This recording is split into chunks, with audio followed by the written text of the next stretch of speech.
भाई ये पक्षी मेरे घर के घेरे पे आके बैठा था, मैंने इसको पकड़ लिया है और अब मैं इसको छोड़ने जा रहा हूँ।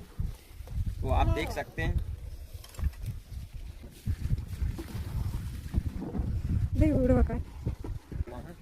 ये देखो ये छोड़ दिया है।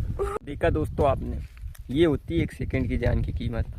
जब उस नीलकंठ को मैंने पकड़ के रखा था तो उसको लग रहा था पता नहीं ये कहीं मुझको छोड़ेगा या नहीं छोड़ेगा या फिर मार देगा। और जिस वक्त मैंने उसको छोड़ा तो वो कैसे हवा में उछल के उड़ के गया।